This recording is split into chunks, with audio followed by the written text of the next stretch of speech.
What is up, everybody? Welcome to the WWE RAW post show. It's your girl, Denise Salcedo. I am writing solo today because Santi is out, but don't worry, he will be back next week for our normal RAW post show. But damn, holy cow. So I thought that I was going to come on here and be like, oh yeah, it was just a basic, nice little edition of Raw. And that was it. Like, I was kind of even stressed out because I didn't really know like what my hard topics were going to be for the show. And just when I thought that all was over with, suddenly we had this massive moment in which Bron Breakker speared the fuck out of Seth Rollins, turning on him. And I was so thrilled because oh my God, there was a backstage moment earlier in the night where Seth Rollins was talking about how this was the happiest moment of his career and nothing, besides like the birth of his child and marrying his wife was anywhere near this weekend and what it meant for him to defeat Cody Rhodes at Crown Jewel. And he's talking about how this is so great. And I was watching that and I was looking at Bronson and I'm like, okay, first of all, Bronson, he looks like he's drinking the juice, right? Like he looks like he's buying into what Steph's saying. So good poker face, Bronson, good poker face. But Bron Breakker, during this segment, I said, you know what? He doesn't look convinced. He doesn't look like he's really happy about being there with Seth Rollins. He doesn't look like he cares. Like he looks suspicious. And I thought, okay, they're probably going to start inkling a little bit closer to that Bron Breakker turn. But I wasn't expecting it tonight. They legitimately surprised me. Like, honest to God, surprised me this morning with Bron Breakker and Bronson Reed and Paul Heyman also turning on Seth Rollins. Cue the explosion here. That is it. The vision is no more, okay? Bron Breakker turned, then followed by Bronson, and then Paul Heyman. I wasn't sure if Paul Heyman was gonna throw himself on the floor and be like, oh my God, Seth Rollins, or what he was gonna do. And he ended up raising the arms of both Bronson and Bron Breakker. And I was so happy about this outcome. And the reason I was so happy is because I was over the vision in a couple of ways. We're excited about the vision when Bron Breakker joined, right? When Bron Breakker joined, it was like, okay, cool. Like this is, where business is rolling.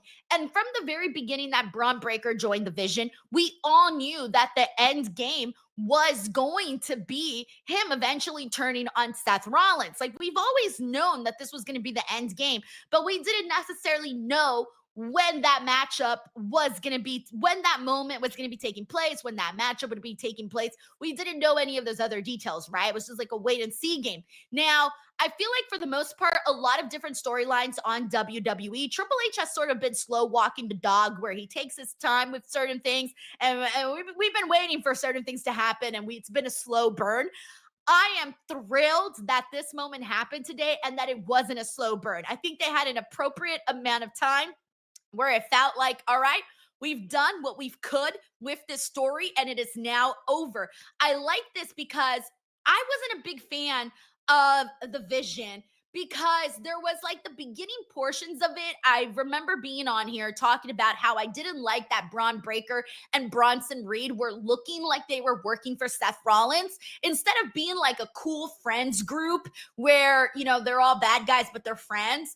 Instead of being presented like that, they were more so presented as almost like Seth Rollins's goons. And I didn't like that. I felt like it took away from Bronson Reed and I thought that it took away from Bron Breakker. And I did not love that. I didn't love how that made him look. And even today, we had a 20-minute promo from Seth Rollins, and we were sitting here being like, oh my God, like there was a lot of people that were in the watch along, that were in the chat, were like, yo, like this Seth Rollins promo, like we got to wrap it up. We got to wrap it up. Because there was a lot of the same things that we hear each and every single week. And that kind of gets old, right? Like every time you hear Seth Rollins, do the same bits over and over. And even in the beginning, when Seth Rollins, there was multiple signs, guys, even before that backstage segment. If you guys recall, Seth Rollins told Bron Breakker, like, oh yeah, your career so much better now that you're here with the vision, and all of these great things has happened to you, and blah blah blah, right? And I remember when he said that, I was like, nothing has really happened to Bron Breakker since he joined the Vision. Like, what are you talking about? Like, he was a former Intercontinental Champion even before he joined the Vision. So it's not like Bron Breakker's life has drastically changed in the Vision, right? So I kind of thought, like, okay, that's kind of BS, right? But then when he went to Bronson Reed, though, like, I wasn't expecting Bronson to turn either. I almost thought Bronson was going to stick around with Seth. So him also turning on Seth, that one I didn't necessarily see coming, because Bronson, on the other hand, things have been going pretty well for him. But it all makes sense, though, because remember when he came into the group, when Bronson came into the group, some people were like, oh, why is Bronson in the group, considering he had been beefing with Seth Rollins beforehand? I love that he was in the group because he had defeated Seth Rollins before. And I liked that because in a way he sort of earned respect from Seth Rollins, right, for actually being able to, stand up on his own 2 feet, right, and face him like a man, whatever.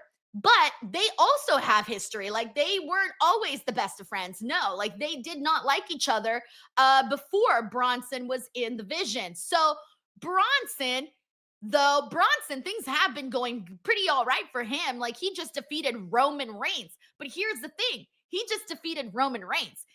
That means his ego and his confidence as at an all-time high coming off of Crown Jewel. So does he really need Seth Rollins? No, he's got his own, thing going. He can say, I defeated Roman Reigns. You weren't there. You didn't help me. You didn't do any of that. Like, no. And so Bronson, I thought, okay, but in a way, like, I honestly thought that Bronson was going to stick with Seth Rollins. Like, I thought this was just going to be a Bron Breakker thing. So when Bronson joined in with Bron Breakker on the attack of Seth, I was legitimately surprised. But I was so happy. I feel like this is exactly the way to go. This completely livened up Raw, 100% made it worth it. And this was the right way to go. This was the right way to end it. We had, this show was in Perth, Australia. A lot of us in the United States, we were kind of stuck with crappy time slot, but it's okay because, other places get screwed all the time with crappy time slot. I honestly if we would have gotten everything that we got on Raw today, minus this Bron Breakker Bronson Reed moment, I would have been like, yeah, I didn't have to wake up at 5 a.m. to do this.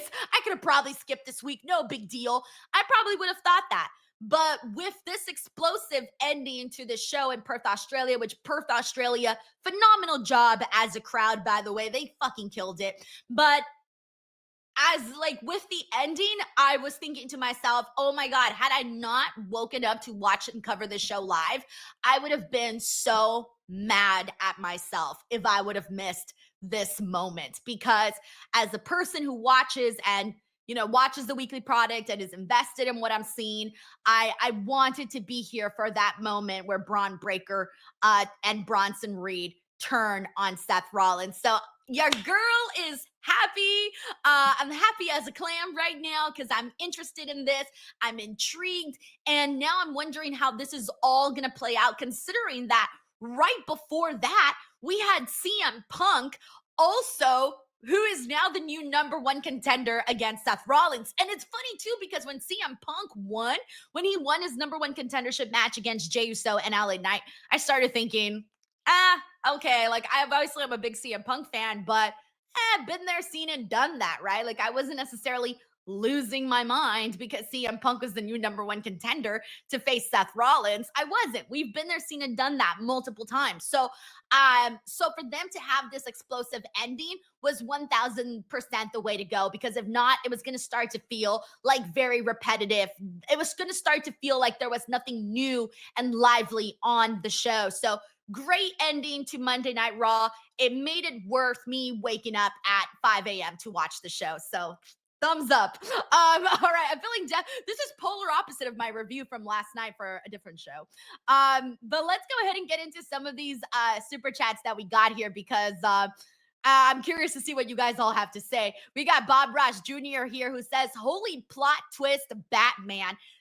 Everyone that was here watching the stream, I think suddenly was like perked up.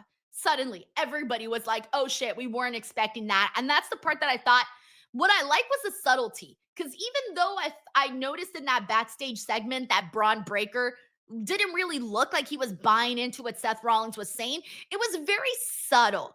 It wasn't necessarily like he wasn't rolling his eyes, he wasn't doing this, he wasn't making a Fuchi face. He wasn't doing any of that. It was very, very subtle. So that subtlety could have been missed. And even if you caught the subtlety, you still weren't expecting the turn to happen here tonight. So phenomenal stuff. I love that. We got Sheldon Jackson here who says Seth and him leading factions just don't work. We've known that they've tried this multiple times and it hasn't worked. I don't know why. It just doesn't. They had a lot of really great ingredients in the vision. I mean, you had Paul Heyman, who works very well with a lot of like wrestlers in terms of like presenting them and them having like this relationship. It didn't work with Seth. And then also like Bronson Reed, big meaty dude, you're into it. Bron Breakker, one of the most exciting wrestlers that they have in ring on the show. All of those are good ingredients. Somehow though, it just did not work. I thought it was, and just sadly it didn't. So I think they pulled the plug the right time and just added so much more life to it. Thank you so much, Sheldon. We got Saif Den Super here who says, I guess Bronze couldn't take those terrible promos anymore. I could see Theory, Mello, and Oba could join this faction. Really, really interested. So do we think that, I don't even know. I don't think that we should have, honestly, I don't even think Steph should have like a full new faction. Maybe he can make some friends, cool. But like we just saw right now, like the faction with Seth and a bunch of guys doesn't work. If they were to recreate a different version, the Vision 2.0, cool, whatever. But the interesting part here is where we're at right now. The interesting part is seeing Bron Breakker versus Seth Rollins. That's going to be the thing that we want to see. So I'm curious though, when Seth faces CM Punk, does he drop the title to CM Punk, or is this a situation where Seth holds on to the title until Bron Breakker finally defeats him for the title? Who do you want to see take the title from Seth Rollins? Is it going to be CM Punk, who's been feuding with him day and night, and we've been wanting to see CM Punk as champion? Or is it going to be the hot, young, up-and-comer Bron Breakker? I don't know. Thank you, Saif. We got Fredo here who says, how big of a push does Bron get? This seems huge. 1000% huge. We've been talking a lot. People make jokes all the time about how, the big stars in WWE are all, older gentlemen. And people make jokes about that, right? They talk about how like there's not really the young guys that are like thriving and doing their thing. And hey, eventually these guys are going to age out and you do need to bring in young, hot talent. Bron Breakker has all the makings to be that guy. There's only one thing that Bron Breakker needs to work on, and even then he's got plenty of time to get that down, and that's mainly just like the promos, because Bron isn't really great at promos. Like that's not really his strong suit. But Bron is so entertaining in the ring, like the way he runs the ropes, the way he does the Frankensteiner, the way that he does the spears. All of that is so beyond, like not very many people have that kind of presentation in the ring, so that carries more weight. I think it almost kind of you're able to disregard the promos if you're seeing that side of Bron Breakker, but eventually he's got Paul Heyman still, so Paul Heyman can still be that mouthpiece for Bron Breakker. So that's good. I like that Bron and Bronson are still sticking with Paul Heyman. I'm good with it. I'm good with that because Bronson Reed is not bad on the mic, but he's also still getting his sea legs when it comes to that. Thank you, Fredo. We got Tracy WV here who says you couldn't even be nice to him for 3 hours. Hey, Tracy, I'm sorry. I'm sorry. It's all off the table. Look, I turned on Seth. Bron Breakker turned on Seth. Bronson Reed turned on Seth. Paul Heyman turned on Seth. It's all on the table now. My hands are tied. Or actually, no, I'm that little that gif. You know that gif of the guy breaking from the chains? That's me right now. I'm like, yeah, I can say what I need to say about this. I like Seth Rollins. Believe it or not, I'm a Seth Rollins fan. I like Seth Rollins though as a wrestler. I like his matches and I like what he does in the ring, but promo wise, that's where I kind of start looking in other directions. So unfortunately, sorry, Tracy. We got Jonathan Contres here who says, what the hell does this mean for War Games? Well, let's think here. Jesus. So we got whew. Okay, so I mean we can have Seth, right? Seth versus the Vision, but I don't even know who would be in Seth's group. So maybe that's not what's happening for War Games.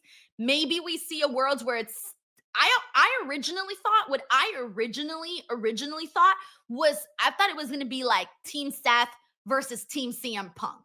That's what I legitimately thought before WrestlePalooza. Like that's where I thought we were headed. I mean, we can still do that, but Seth don't got nobody now. So I don't really know what his team would look like. So I don't really know what War Games is gonna look like. If I'm not seeing it, I'm sorry. Let me know if there's something super obvious that I'm kind of missing right now. Thank you, Jonathan. We got Fredo here who says, shout out to Perth. They deserve the show. They did.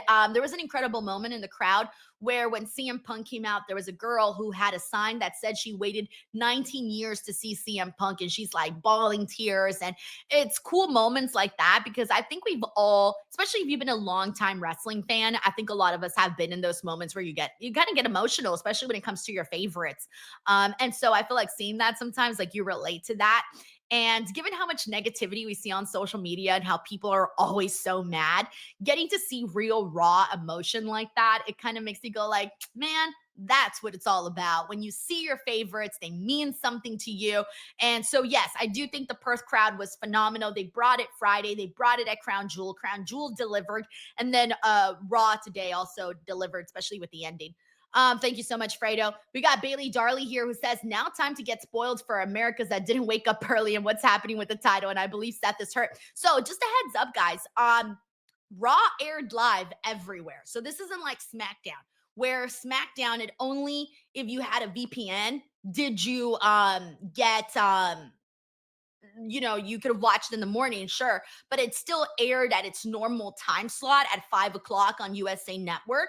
But Raw aired everywhere, like everywhere you could have watched it. So sadly, if you did not watch live, you are going to get the show spoiled. But I think most people already knew that. But it's a little different from SmackDown. Like even with SmackDown, I didn't want to see any spoilers because I knew I was going to watch the 5 o'clock show.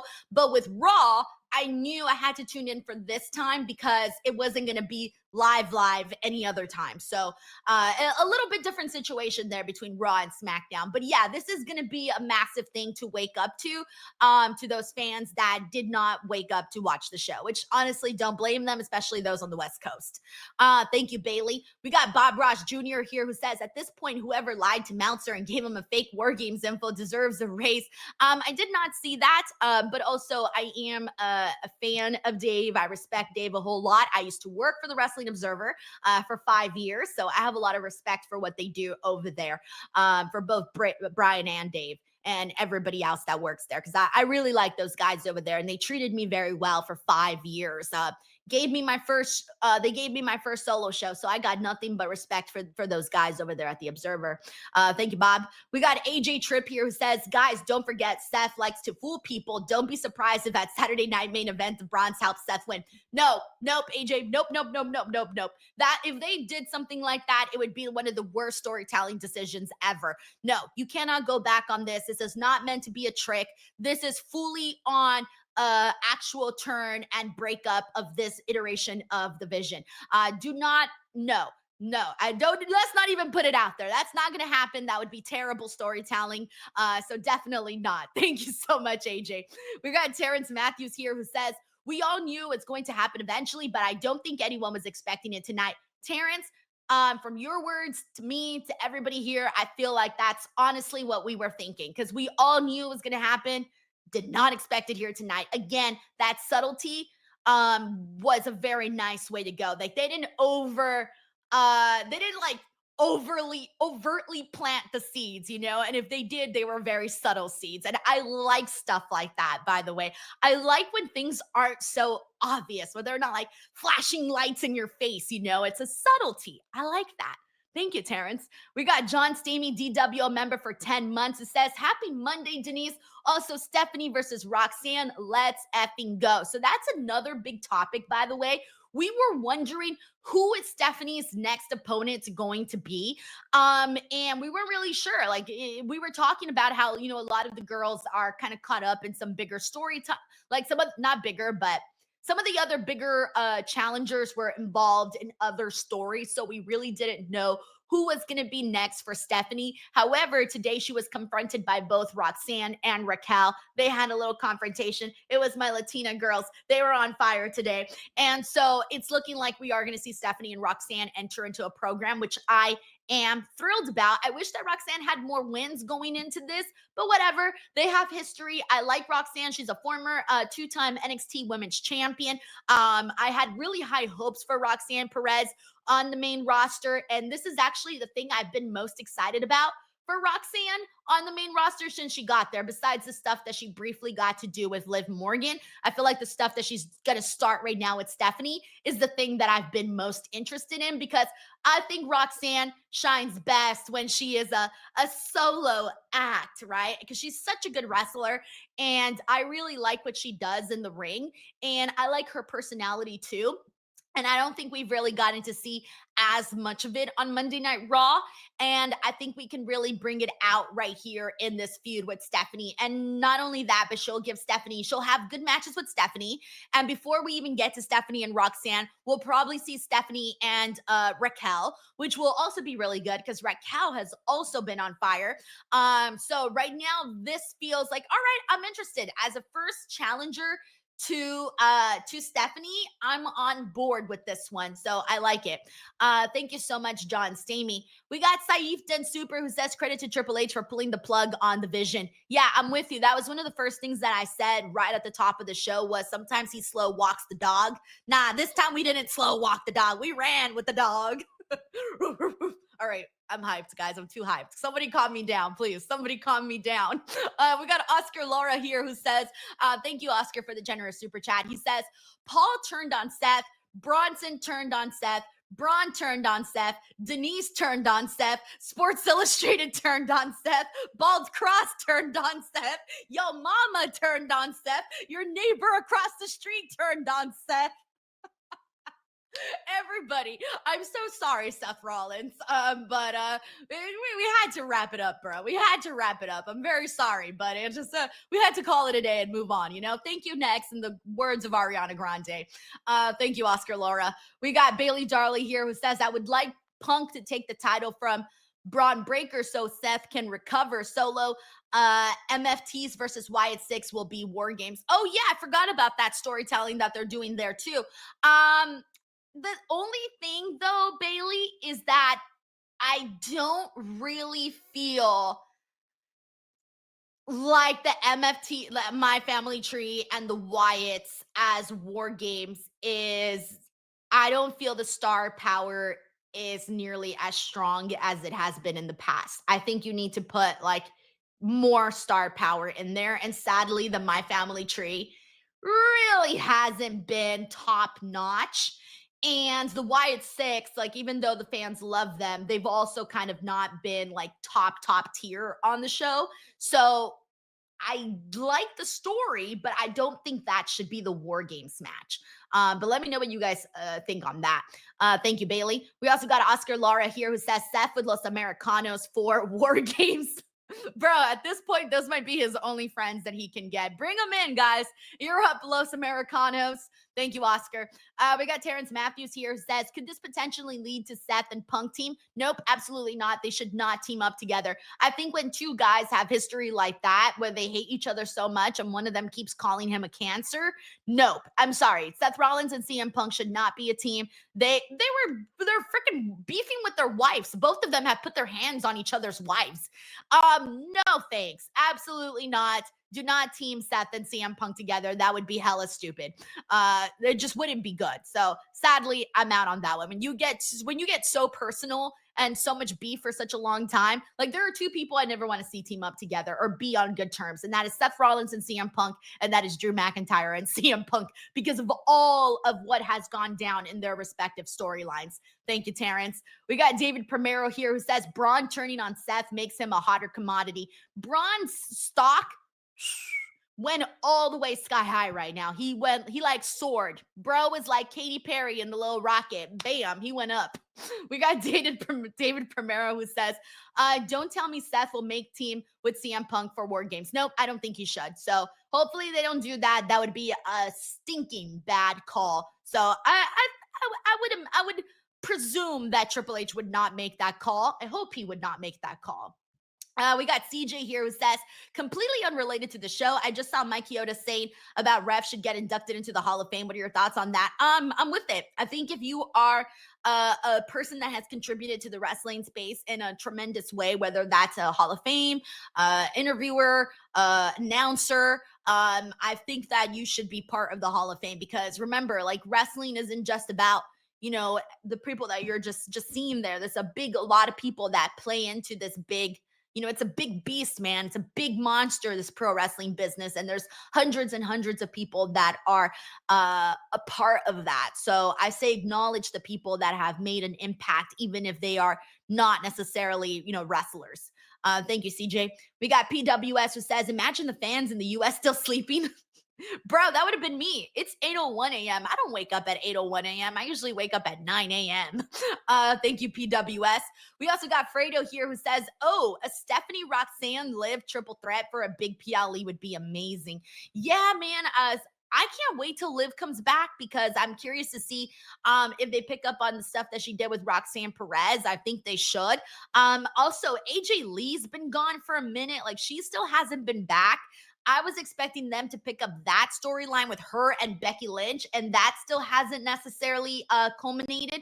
I'm wondering when she's going to be back to continue that. All we know in regards to maybe it'll be happening. I don't know. Maybe it'll happen in Sacramento next week. I don't know. But we are going to be seeing Becky Lynch versus Maxine Dupree for the Intercontinental Championship next week on Raw in the hometown of Maxine Dupree. So shout out to Maxine. But yeah, that's definitely a match that I would have loved to see. We got Knight Rider here who says, have you ever seen the movie The Exorcist? Yes, I have. I definitely saw The Exorcist, like the old school one. Very scary stuff, bro. I don't mess with that. That stuff's terrifying. Thank you, Knight Rider 82, for asking and for also sending in that super chat. All right, so let's go ahead and sorry guys, I need to pull up the entire card here for Raw before I blank here on everything that happened. Ah, shit, I don't have the actual card. All right, so hold on one second, guys. I need to pull up this card. I don't actually have it. Let me see. WWE RAW, October 13th. Usually, usually we have someone on the site that puts that up, but I don't think it's up just yet. So let me pull up WWE's result page. Damn, they also don't have it. All right, whatever. I'll just go through the rest of the show as I remember it then. So I'm writing without notes at the moment, or without any anything. Damn, everyone's lagging today. They're like, it's so early in the morning. We're not gonna have anything up right now. All right, so one of the other things that we got to get into with this show is Dominic Mysterio and Penta. That was one of the big topics, big matchups that had been announced even ahead of time on the show. And that was essentially When they announced the match with Dominic and Penta for the IC title, I thought that there was a chance that they might actually do a title change. And the only reason I thought so was because, okay, they're in Perth, Australia. So I figured maybe there was a chance that that would happen. But there was a moment backstage where Penta ran into Rusev, and Rusev basically said, I have whoever wins this match. Now, usually when companies sort of do these like backstage teases of a potential challenger versus the upcoming challenger, usually for me, it's a dead giveaway. Okay, that guy's not winning. Because the reason why they would do the backstage interview or the backstage confrontation is to make people think that it'll happen because they want you to be like, oh, well, Rusev and Penta had a stare down. So, yup, Penta's winning today. That's going to happen. That's what they want you to think. But usually it's a trick. They want to mind trick you. And that's why the second I saw Rusev and Penta, I was like, yeah, Penta's not winning today. It ain't going to happen. But I'm not upset about it at all for multiple reasons. One, I still think there's a more story to tell there with Dominic and with Penta because Dominic used the hammer from the timekeeper. He hit Penta in the freaking knee with the hammer and then put the hammer in his boot and then did the 619 on Penta. So he basically cheated to retain the title and he's going to go on to face Rusev next week. But I still think that Penta has claim to he's got claim to the title. Like he's got claim to say, nah, bro, like you cheated, you screwed me, man. Hey, let me show this footage to the referee. Let's have a rematch. There is still more that you can do there, especially with he also said that he also wanted to come for the mega championship. So he's mentioned before he wants the mega championship. He's mentioned he's wanted the intercontinental championship. So he's mentioned all of these things now. And for that reason, I feel like there's still more that they can do there. Also, with Dominic Mysterio calling himself the king of the luchadors, I kind of want to see more of some more shit talking here where it's like, yes, your father is Rey Mysterio, and your father, Penta could talk about, some of the inspiration that he received from Rey Mysterio. They can do this whole, you're a fraud. You're out here calling yourself the king of the luchadors, but you don't know shit about what it takes to be a luchador. And they should have Penta talk about, the upbringing and what it takes to be a struggling luchador in Mexico. Bring that stuff in, man. Talk about how hard it is to grow up, poor in Mexico and try to make it as a wrestler because Penta can talk about that stuff. Penta and Ray Phoenix used to sell gum on the street just so that they could pay for wrestling school. Meanwhile, Dominic Mysterio, they can argue, grew up with a silver spoon in his mouth. You know what I'm saying? Like there are layers to this story that you can pull from both of their different lives and their upbringings and pull that into a story and do more with it. They can do a lot more with Penta and Dominic if they put their heads together. We can tell a more intriguing story. So that's why I wasn't upset that there wasn't necessarily a title change today because I think that they can do more with that. All right, so let's go ahead and get into a couple more comments here. We got Bob Ross Jr. here who says, the one time Becky Lynch doesn't appear, the vision falls apart. I think she has something to do with this. No, I don't think so. I don't think so. Like, she's not going to betray Seth Rollins. Like, it would be very, very hard to buy Becky Lynch betrayed Seth Rollins because they're married. They have a baby together. We all know this. Like, there's no way. There's no way. Thank you, Bob. We got CJ here who says, I'm so sorry, but who are the MFTs? It's the My Family Tree and it's Solo Sikoa's group. Thank you, CJ. They're over on SmackDown. We got David Primero here who says, Bron Breakker's turn on Seth because he didn't allow him to tan in Australia. Hey, we mentioned that.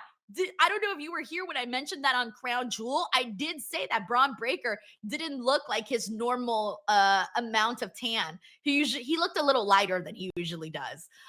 Anyways, David says, but he looks good without it. What do you think, Denise? Does Bron look hotter now? Oh, okay. I think he looks more natural without the tan. I think sometimes the tan could be a little too extreme. So I prefer the less tan. I think the less tan looks better. It just looks more natural. I'm with it. Thank you, David. We got Bailey Darley here who says, what will SmackDown feel like this Friday? I feel like everyone will think SmackDown is a letdown after what just happened. Well, SmackDown's got its own storylines. It's got its own thing going. So two totally different shows. And usually Raw is usually the more popular show, I feel, where Raw tends to get more buzz and whatnot. But there have been some editions of SmackDown that are better than Raw. And it's happened multiple times throughout, the years. But even so, Raw still remains like the A+ show. It's just always been like that, I feel. Even though SmackDown has been fucking killer for in the past, SmackDown for a long time was better than Raw. But it just is what it is. Thank you, Bailey. We got Algo here who says Dom, Penta, Bailey, Lyra. Oh, thank you so much, Algo. Algo, I appreciate, bro. Like seriously, I was like, where the hell are my normal people that like put the whole rundown? Freaking WWE doesn't even have the whole rundown yet. So yes, Bailey and Lyra, Roxanne and Raquel, we kind of discussed that already. We didn't discuss Rhea and Kyrie, by the way.